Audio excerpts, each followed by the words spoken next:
Sekalipun taun, wabah yang terjadi dahulu kala di dunia Islam begitu dahsyat. Anda tahu taun dulu kalau terjadi orang baru kena paginya ketularan bintil-bintil, sorenya meninggal, Pak. Kalau sekarang orang di swab positif, sekian belas hari dia isolasi mandiri, kemungkinannya dua, kemungkinan sembuh, kemungkinan mati. Persentasenya berapa? Sembuh 80%, Pak, mati 3%, kecil sekali. Bukan berarti kita menganggap ringan nyawa orang, tidak. Cuman saya ingin menggambarkan betapa taun dahulu lebih dahsyat daripada yang so-called pandemi yang lebih cocok disebut plandemi ini. Direncanakan ini, Pak. Yang karenanya kalau kita lihat sejarah, sekalipun dahsyat taunnya dahulu kala, nggak ada cerita, Pak, sholat berjamaah berubah tata cara pelaksanaannya, nggak ada. Kenapa kita harus berubah? Dan saudaraku rahimakumullah, kami cuma mengingatkan beberapa pesan dari Nabi SAW tentang sholat ini. Yang pertama, Nabi mengatakan, sallu kama ra'aitumuni usolli. Sholatlah kalian sebagaimana kalian melihat aku sholat. Ini sudah kata mati, Pak. Ini kunci, Pak. Kunci ini. Makanya para ulama fikih memutuskan nggak boleh dikerjakan sembarangan, nggak boleh.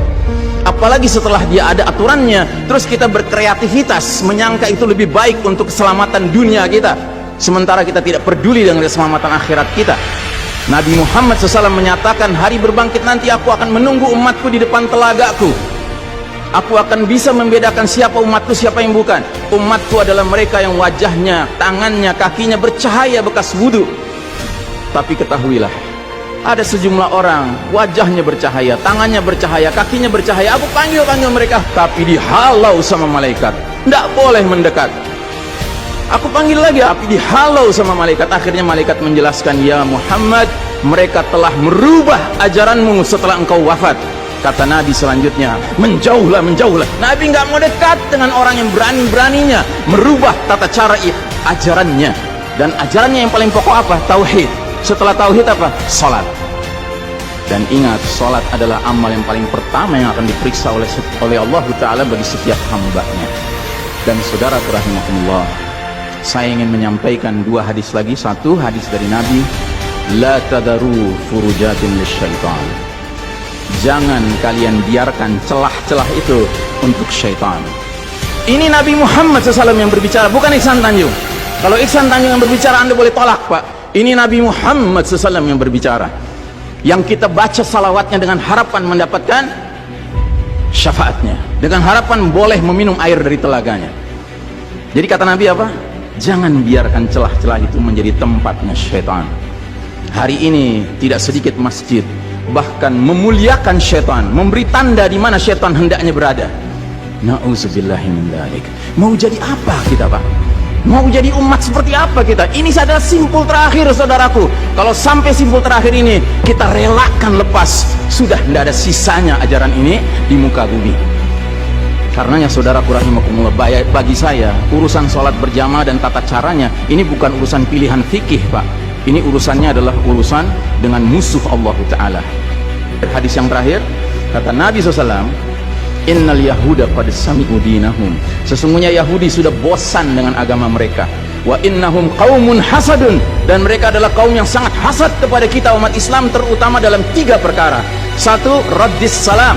Kebiasaan kita umat Islam kalau ketemu saling ngucapin assalamualaikum, dibalas waalaikumsalam. Itu Yahudi nggak senang, Pak. Yahudi tidak senang melihat umat Islam berukhuwah Islamnya.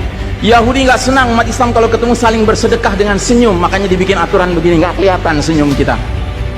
Yahudi nggak senang kita ketemu jabat tangan, rontok dosa-dosa. Maunya mereka begini saja jabatan tangannya. Dari mana ini semua? Yang kedua, mereka hasad sama kita dalam urusan apa? Iqamatis sufuf. Dalam tata cara kita menegakkan saf kita. Ingat, Pak, saf dikatakan tegak syaratnya 2.